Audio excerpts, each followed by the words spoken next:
In this episode, you will learn how to build a successful SaaS business while maintaining a balanced lifestyle. Hi, my name is Alexej and I help founders scale. My guest today is Amar Ghose, who built ZenMaid, a software business for maid service. Amar impressively built and bootstrapped ZenMaid to $2.5 million ARR today. He did that while traveling the world and living as a digital nomad. Amar bootstrapped while working full-time as a sales executive at a tech company in Silicon Valley. And we find out why he decided to bootstrap and not raise from VCs despite being in the Bay Area. Enough of this introduction, let's dive into the episode.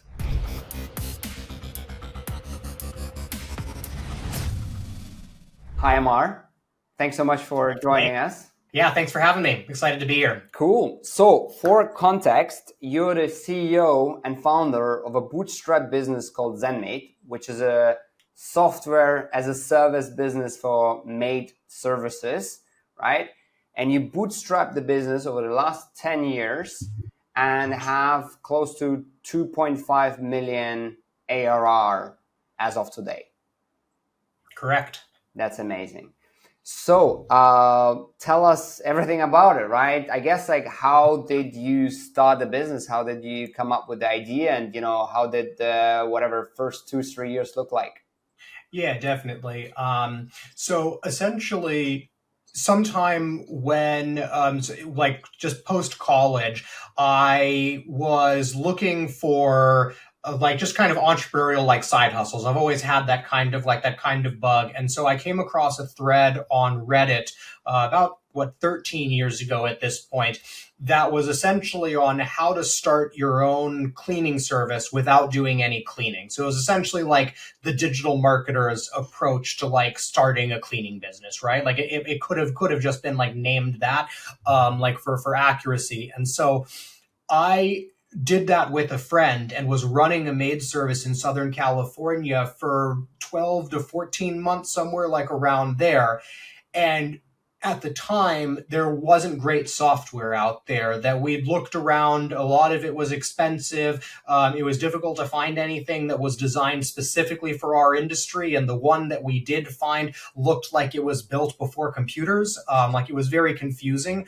And so essentially, we had built in our own little back end to do the scheduling, to send SMS reminders, and just a couple other really basic things. And so what happened was, we didn't particularly enjoy running the actual maid service, and a couple of things led us to closing that down. And so when I closed that down, one of my friends in Northern California, where I grew up in Silicon Valley, he approached me and was like, hey, I saw what you guys were doing on the back end. I think that we can turn that into a software product that we can sell to other maid services. And so it was the very typical, he essentially came to me and was like, we're every VC's dream team of I can take care of the technical stuff, the industry, and can do the sales and marketing. We should do this. And so I think initially we had it, or not had it in our head, but I think we were open to potentially taking funding if that opportunity had arose and everything.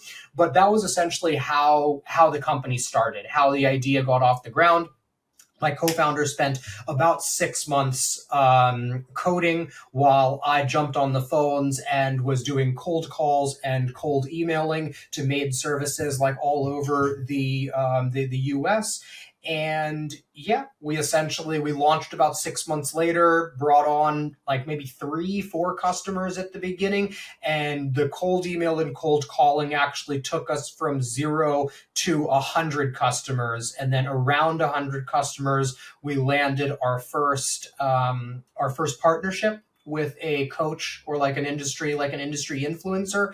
And so she sent us a nice amount of business that helped us to go from maybe 100 to 150 customers, somewhere around there. And sometime in that phase is when we began to get more of the inbound marketing working.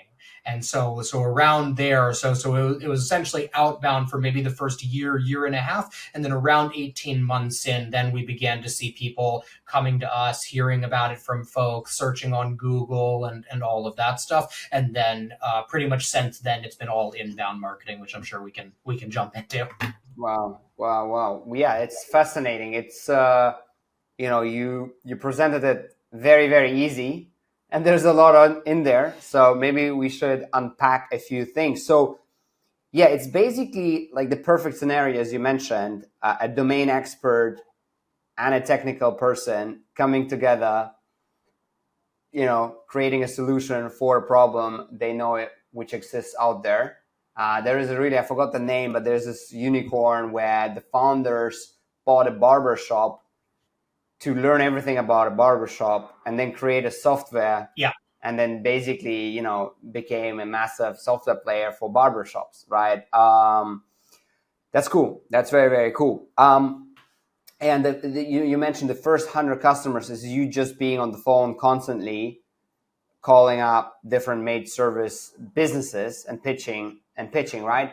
How did you deal with rejections, but also how did you get them to actually use you? Did you say, hey, do you have 5 minutes? I just briefly show you a demo, and then you kind of like priced it super low just to get them in, and then like use a land and expand strategy? Or how did you get to 100 customers so quickly, let's say? Yeah. So first of all, it was not quick at all, and just for the record, it took forever. Yeah. So what is forever? Maybe as well, right? Like you've been 10 years building it. Like how long did it actually take you to get to 100 customers then? Well, so like right now, so I don't remember how long it took us to get to 100 customers, but I mean, it was definitely over a year. It was probably like 18 months or something like that. But I know that I've looked at the numbers like over time. Like, I mean, it took us over 3 years. It took us 38 months to get to $10,000 in monthly recurring revenue, with the two of us like working on it as like our main thing. I mean, granted, both of us had like full-time jobs outside of that, but it was like just the two of us on there. But in terms of like how we like got the sales and everything and how we got people on the phone. So the first thing is I did sales in a previous life, that when I came out of college, that was my job, right? So when we started working on this company together, the first 2 years that we were doing it, I was doing sales for a tech startup in San Francisco, and then was making these calls to maid services before I would go into the office. And then when I got home, I would do the marketing and all of that stuff. So of course, like that affects like the timelines. But to your question about how I approached those phone calls, because I'd run a maid service before, my goal was always to like add value first. And so it was more the way that we went about doing it. So what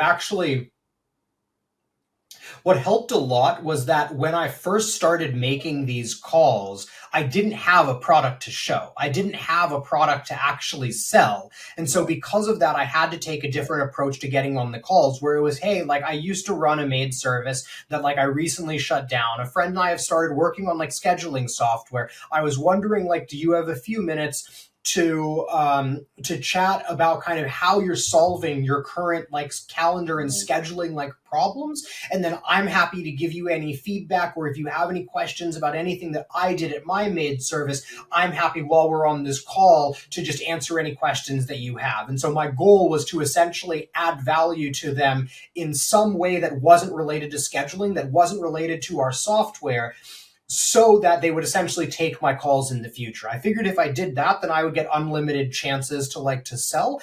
And then once the product actually came out, I tried to go to more of a hard sell kind of mode. And I didn't really like the way that it made me feel. Even when we got sales, I didn't feel like I'd built a relationship with the person. And so we actually quite quickly ended up going back to almost the customer development type model.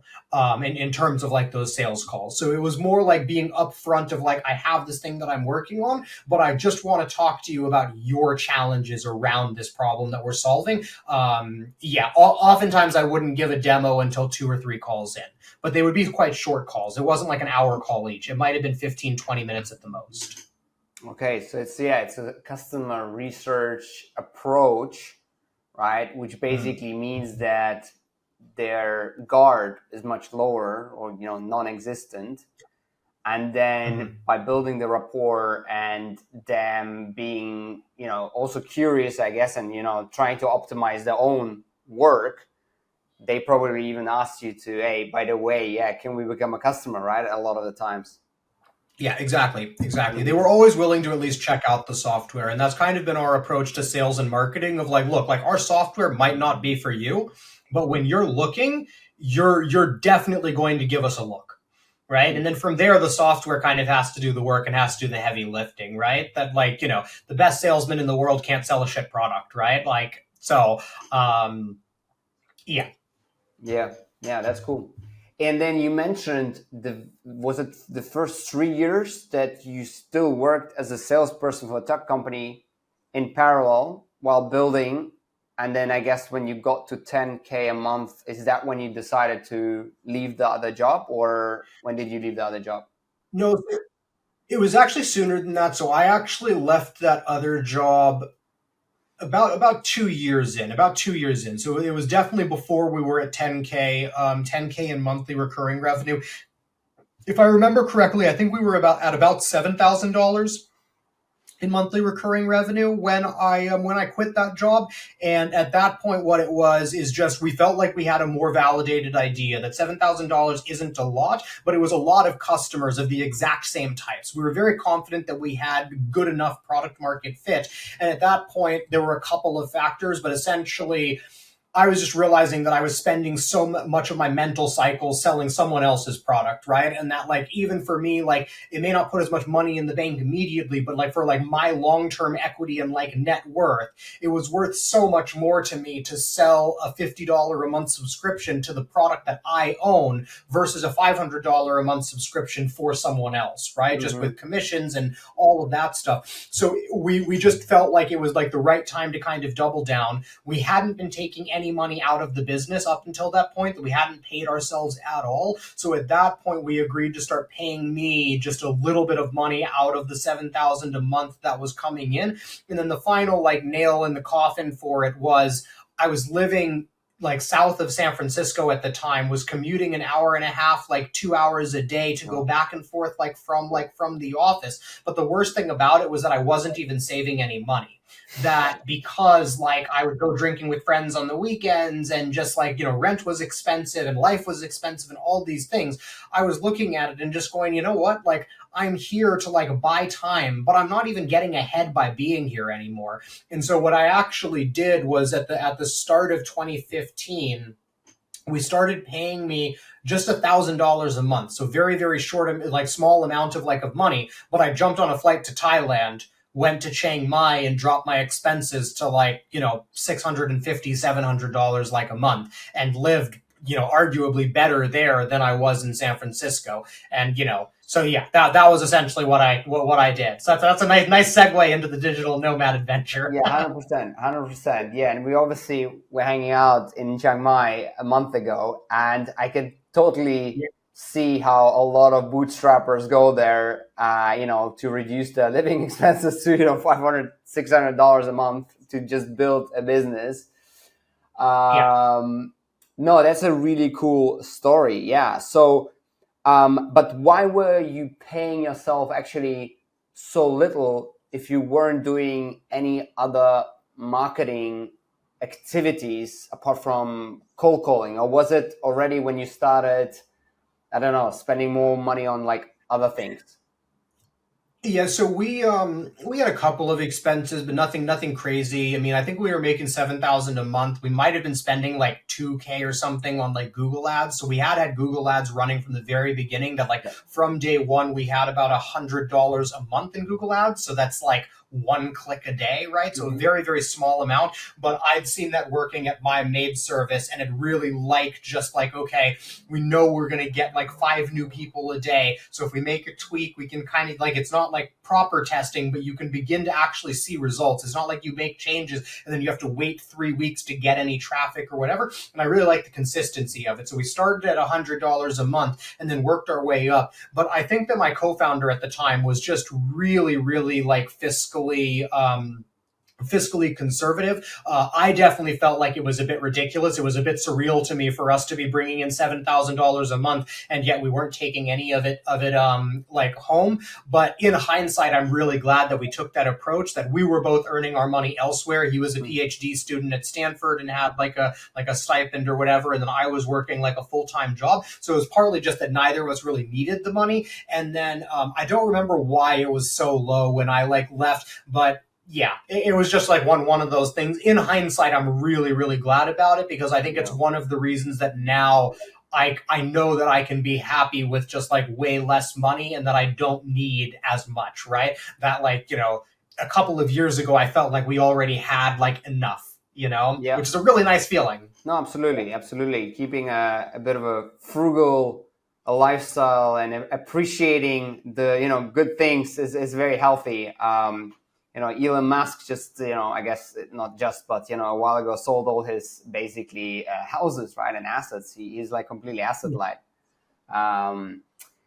Yeah, that's cool. And I guess so for the audience out there, the decision to bootstrap and move to Thailand for a while, I guess, before you started traveling the world. And I think out of the 10 years, you now been traveling 8 years, right? And although now you're actually in the UK, which is not a cheap place either.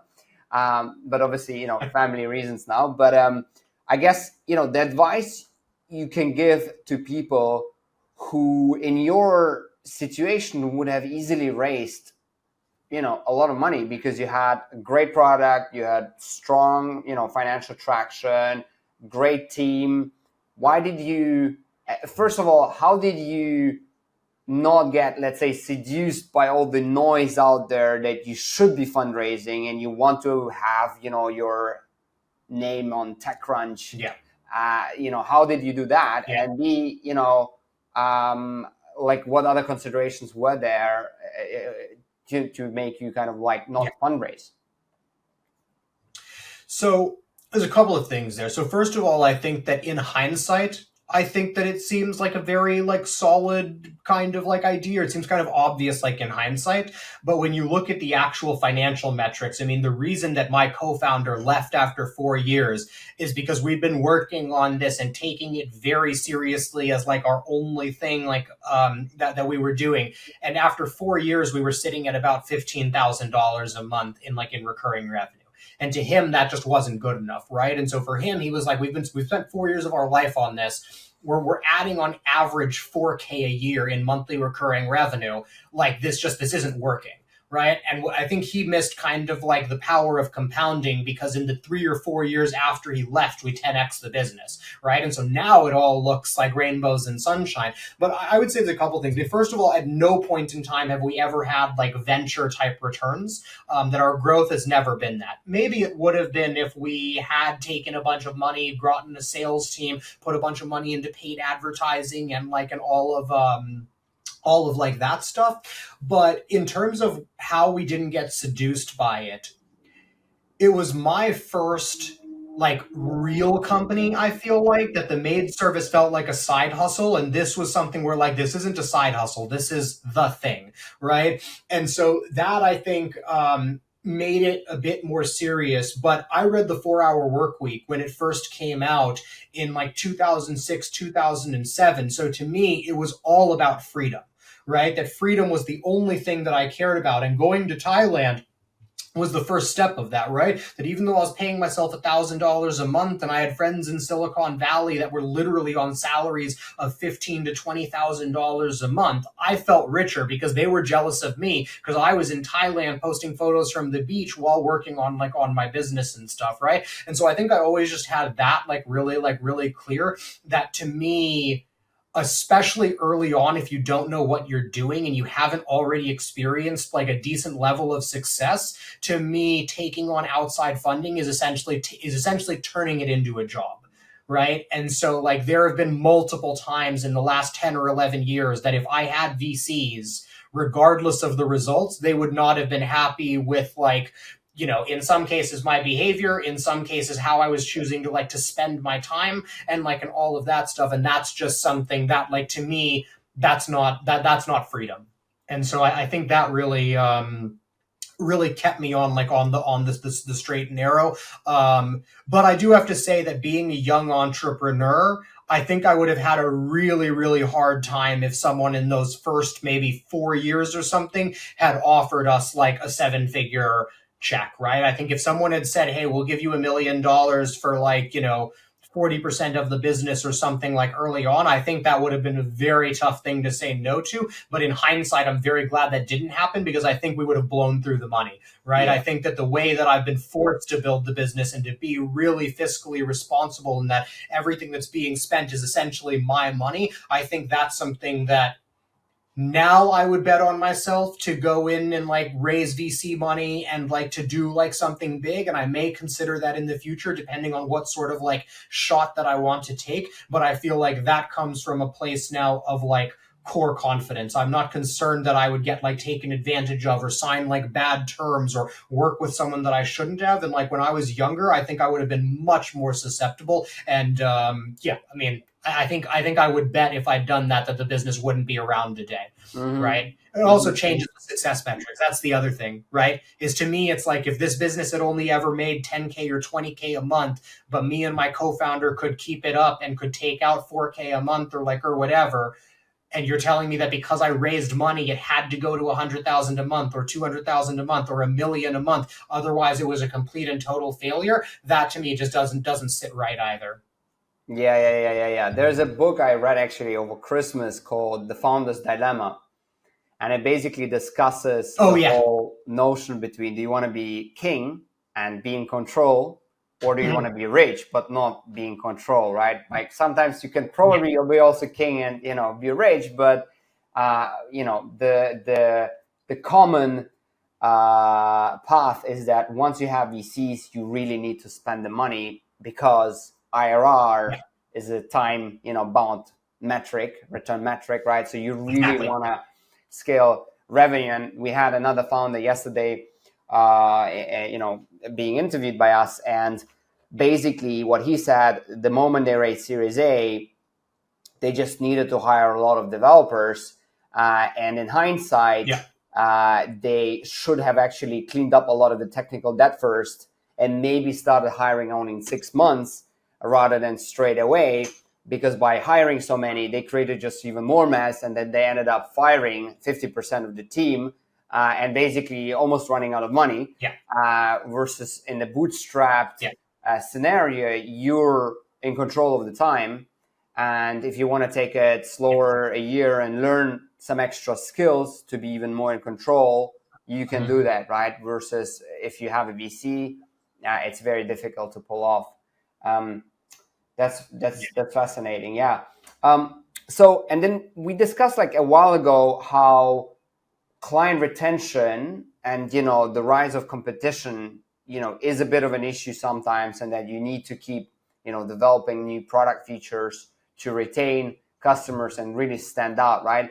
And maybe could you tell us a bit more, how do you prioritize certain product features over others?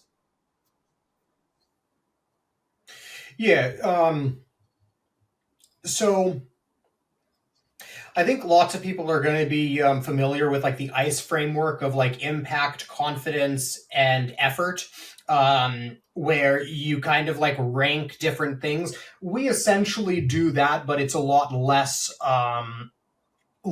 formalized. So I'm always keeping an eye on competitors, right? That I think that competitors are important because they spend all day, every day thinking about the same problems that you do, right? So whenever I hear someone that's oh yeah, I don't care what my competitors do, I just think that's silly, because I think that, without stealing, you can find a lot of inspiration from your competitors, right? They'll come up with things where, one thing that I look at a lot is what do other competitors say that they do that we can't say that we do? Because oftentimes, like an example would be QuickBooks integration, right? Is that was something that for a couple of years, we kept losing business because people were oh, you don't have a QuickBooks integration? I've got to go with this other software. And we finally looked at the other software.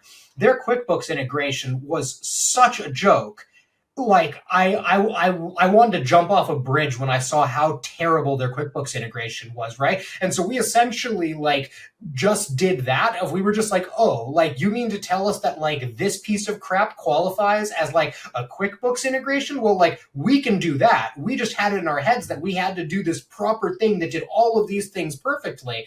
And then we looked at that and we're like, oh, we can just knock that off. And we immediately stopped losing business because of that, like that objection, right? Mm-hmm.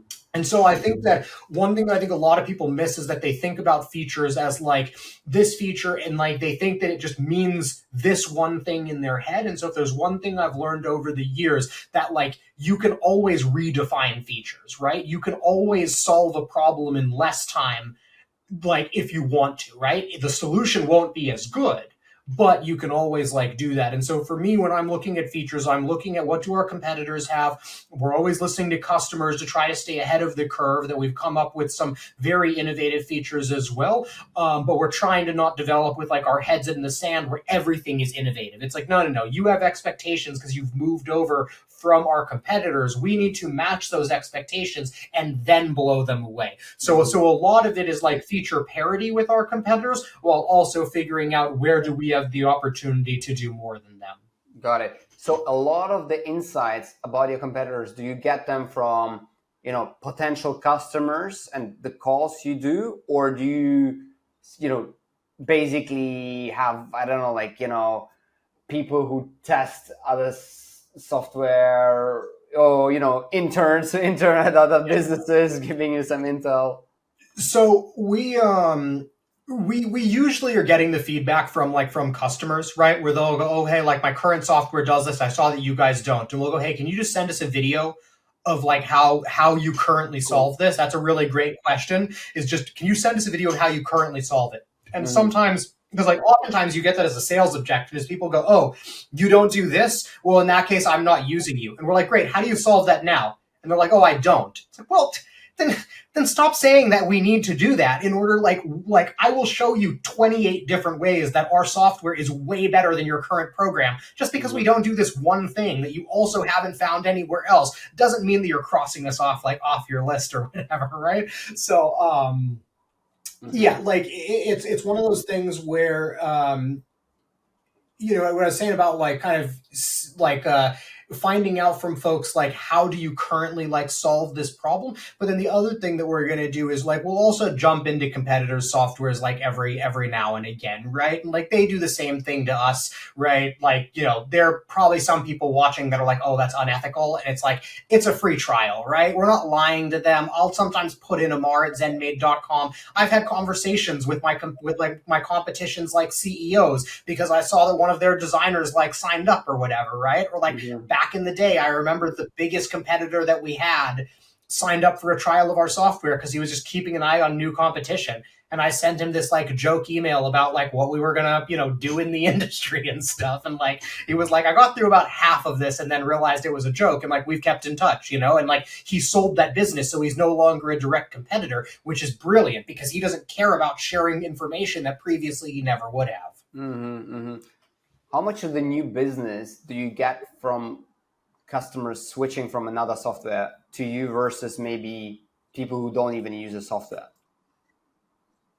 I don't actually know what that metric is because we can always see like who it is, like when someone signs up, what they were using before, but we don't usually track it like after they become a customer and then go back and run the numbers. But if I had to guess, I mean, I would think it would be close to 50-50, but probably 60-40 on the side of software, that it's much easier to convince someone already using a software that our software is better than to convince someone using pen and paper that they should be using software, right? Because like usually they already know that. And so the reason that they're not are oftentimes like out of our control. So I would think, I mean, maybe it's 70-30, but I wouldn't be able to tell you with like any confidence which way it's actually skewed. Got it. So maybe going back, for a brief moment to this whole like client acquisition strategy, right? You did obviously a lot of direct outreach first, and alongside, paid traffic.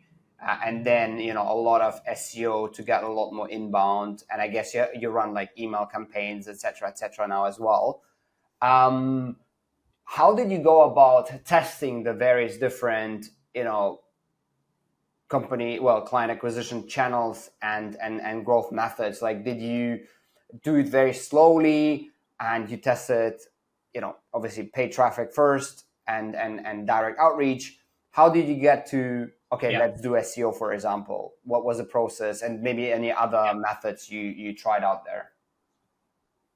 So I'm very much a believer in like you have to see someone's like brand 7 times to kind of like know, like, and trust them and be like willing to buy. So that's always been ZenMaid's focus. So I've always been trying to just get us into as many places as possible. So I would say it was a very channel by channel basis, right? That what I liked about paid advertising at the beginning was it's like, okay, cool. So like I spent the time to set it up, research all the keywords and stuff. Now that it's set up, I can just take our budget from $100 a month to $150, and we get more traffic, and then to 200 and onwards, right? And so that was almost like once I'd set up the system in place, then making the system generate more was just changing one variable, right? And so I'm always looking for things like that with all of my marketing channels. So for example, the cold email, I had a virtual assistant who would send out those emails for me. So even though I spent 2 years like doing cold email, for me, it was only replying to emails once the responses came in. So for me, it was just conversations, right? And then she generated the list for me to then go and cold call and all that stuff. So we definitely tried to cast a wide net of like, I tried to make sure early on that we were essentially visible on every marketing platform. So whether it was Facebook, Google, Capterra, LinkedIn, we're just trying to kind of be everywhere, right? And then from there, we began to sort of notice different patterns of like what worked and everything. I'm not really the best with tracking and analytics, that I'm much more of like a intuitive kind of like marketer, or almost like a blind faith marketer, where I'm just like, look, like I don't know how much money our community on Facebook brings us, and I've never been able to tell you that, but we have 8,000 dedicated maid service owners in our group now. And I guarantee that adds a ton of value to the business in ways that we probably like can't even put a number on, even if we could track everything like perfectly, right? So it's where our writer gets all of our content ideas, right? It's where we go when we have questions about like building a new feature and etc. So, yeah, well, what's funny that you asked that is, so yesterday was literally the first day for our new director of demand acquisition. So I've just hired help to come in and to properly track everything, make sure that things are in the right place, and then to scale up the things that are working. Because I've very much had a shotgun approach for the past 10, 11 years, and that's gotten us this far, but it's not going to get us to the next level, right? That I realized recently, I think when we were chatting in November, I think this might have actually come up, I just realized that I'm now at the extent of like where I can like take the company from a marketing perspective, that I've topped out there. So like my remaining growth is on like the product side and the leadership side and all that. And the community of maid service owners, how do you host this community? Is it like a kind of like a forum online, or is it like a Slack group or WhatsApp group, or just on Facebook? It's a Facebook group, basically. Yep. Okay, makes sense. Yeah, we have two. We have one for all maid service owners, and then one for ZenMaid like users specifically. Facebook is just where our audience hangs out. That's cool. Yeah, that makes so much sense. And I guess right now, so you make more than 200K MRR and 2.5 million ARR. I guess it's a very high margin business because it's, like probably 80% gross margin, maybe 50% EBITDA margin or whatever.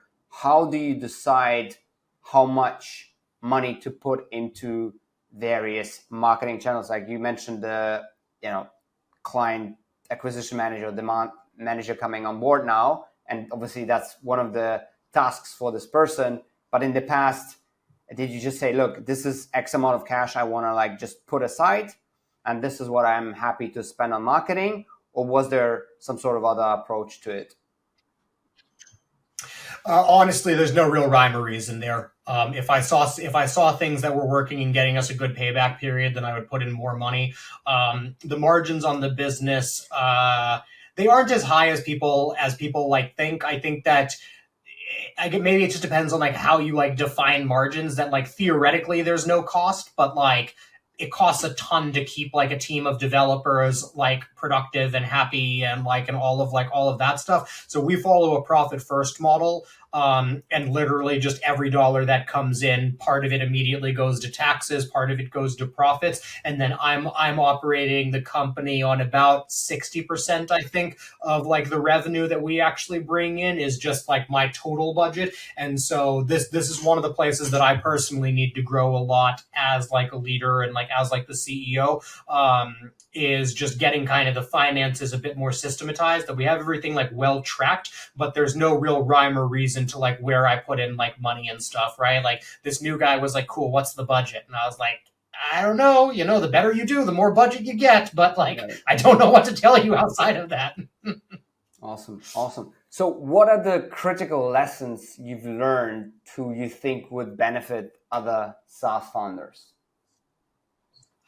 Well, so I think if you're bootstrapped, I think it's just don't give up. And I think that's very like cliche, but like at the same time, I think what you had actually mentioned earlier in the interview, I don't think we did too much deeper into it, but like when you take on venture capital, you're essentially starting a timer. Whatever money that they give you, there are now expectations on when that capital is returned, how much more than that capital is going to be returned. And like, if you accomplish that 5 years later than what they expected, they're not going to be happy. If you're bootstrapped, for me, that was the thing I think that my co-founder missed. Was he looked at it and was like, we're making, $15K a month after 4 years. This is ridiculous. Whereas I looked at it and was just like, if you had told me at any point, at any time that I was younger in my life, that at any point I would have a business making $15,000 a month, I would never let go of that asset.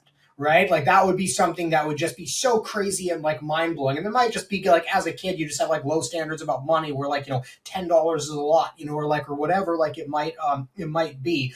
But I do think that if you're in control of your business, then like you're in control of the timelines. And so I'm not even interested in like getting rich per se. Like I care a lot more about the freedom, but I'm very comfortable with getting rich slowly. And I see so many people that are trying to make, $100,000, trying to do all these crazy things. Whereas to me, like blows my mind that I have a company that makes $2.5 million a year at any profit margin. Doesn't even matter, right? Like if that's profitable, that's like amazing. And so I think that just like leaning into that and just like not giving up, because especially if you're bootstrapped, it might not be this thing that you're currently working on that's going to work, but if you stick with it for long enough, something will work. Mm-hmm. And so I think that that's just something that if you don't give up, eventually you'll find something. And, we both know all sorts of stories of successful entrepreneurs that didn't have an entrepreneurial bone in their body until they were 50 years old or whatever. And so I think that's the biggest thing. Mm-hmm. If you're taking venture capital, I don't know what to tell you. Like,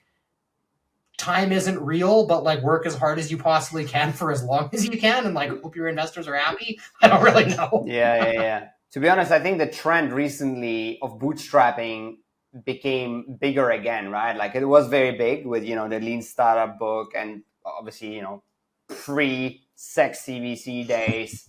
And yeah. I think in the last 2 years with a lot of the, let's say VC funding activity drying up, and also maybe some of the bad stories out there that, founders who raised $500 million didn't make a penny when they exited. Yeah. A lot of that indie hacker community and SaaS founders who, want to just bootstrap, that started being popular again, right?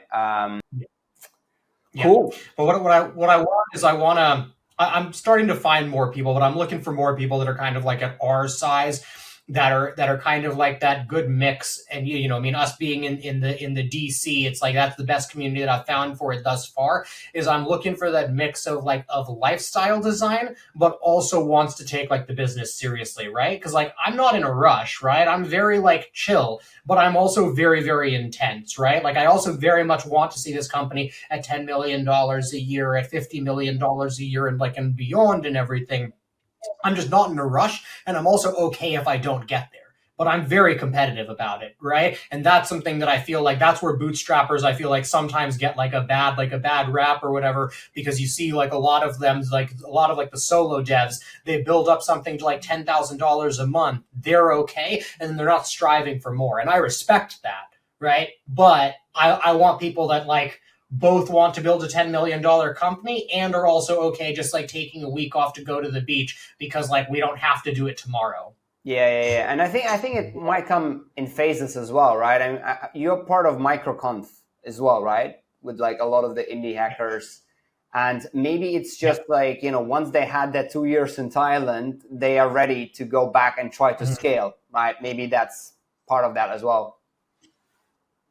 Yeah. Well, and the other thing is like, because like I hope that didn't come across as like as too critical, because I get what those guys are doing and why they're doing it. That in a lot of cases where I think it's very much the right decision is for the ones that don't want to be managers, right? If you're just like, look, like I just want to keep developing and just like keep writing code, and I don't want to manage people or like build this into a company or whatever, I think that's perfectly fine. And I respect that when people like know that. I think it's when people try to say that they're an entrepreneur, but it's just them, that's where it kind of like rubs me the wrong way. If it's just like, hey, like you built a cool tool, you get paid a nice amount of money, but like let's not kid ourselves, like you're not striving for more than this, and like that's okay, but like let's just be honest about it, right?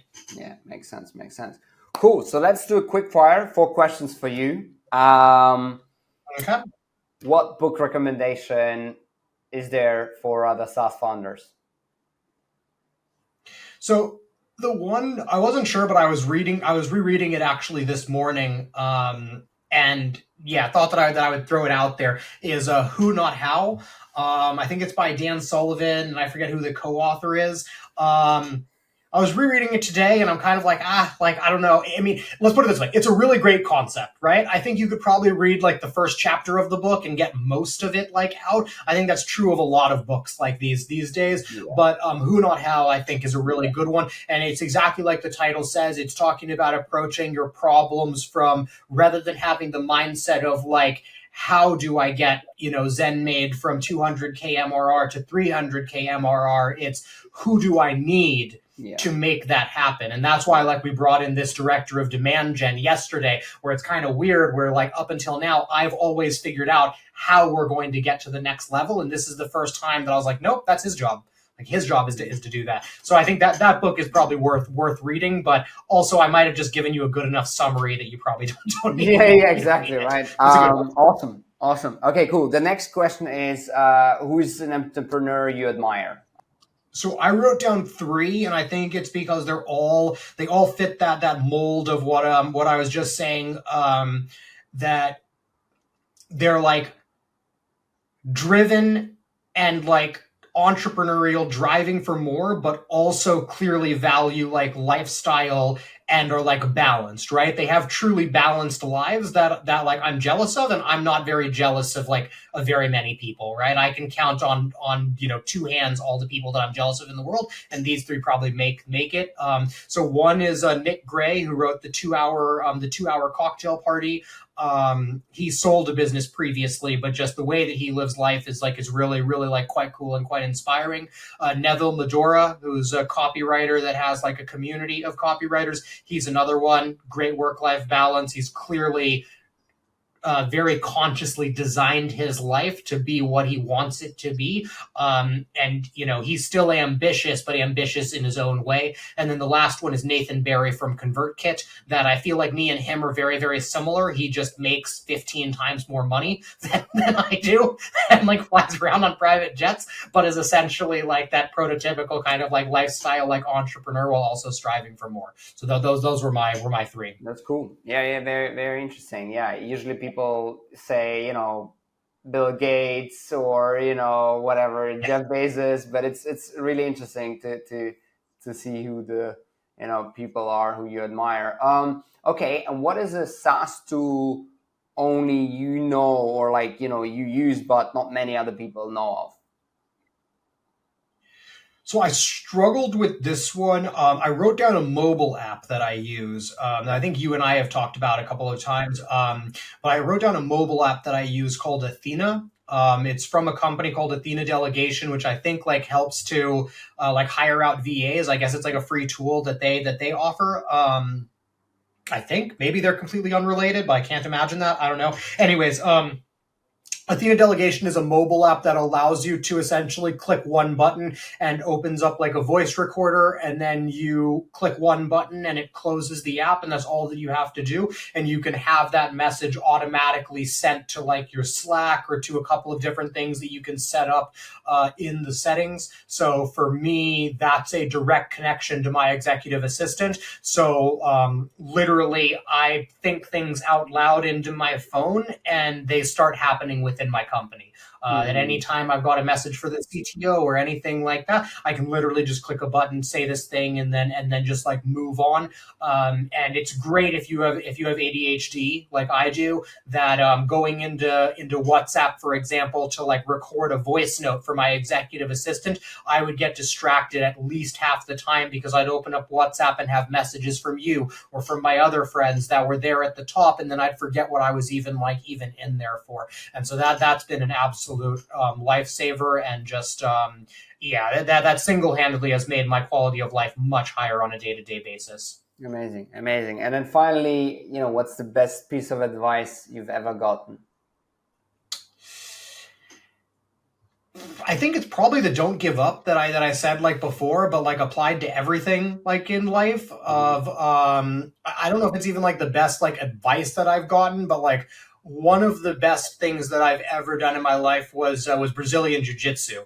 That I did that for a while. I don't know if I'm going to get back to it anymore because of injuries. Never even made it beyond white belt, but I did that for 6-8 months or something, where I just got crapped on every single day in training, until after 6 months someone new finally joined the gym, and then I was actually able to see all of the progress that I made. But that was something that just kind of emphasized to me, it's if you stick with something for 6 months and you just keep showing up, you will get way better at it, and you will likely be way better at it than 90% of the population with just that much time. That if you practice handstands for 10 minutes a day for 6 months, you'll be better than 90% of the population at handstands, right? Yeah. And so that's something that I think is something that where especially when I'm not in a rush and I'm not worried about time, that's something that I think really keeps me going, of just I know that I need to become a better manager, and I have time to do that, and I'm going to do that, but I'm not going to put any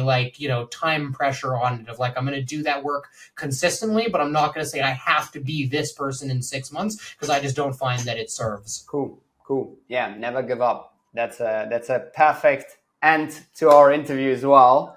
Look, it's been super interesting and fascinating. So thanks so much for joining and giving us your time. Yeah, definitely. If anyone wants to reach out, Twitter is the best way to get in contact with me. When I do podcast interviews like these, I'm always willing to jump on quick calls. So if you want to just DM me on Twitter, I'm happy to jump on a 15-20 minute call and talk through whatever with other SaaS founders. But yeah, thanks for having me on. This is really fun. Cool, amazing. Thanks so much. Bye. All right, thanks. Thanks for sticking around. If you want to see the show notes, please go to nuoptima.com/SaaS podcast. Otherwise, see you at the next episode. Bye.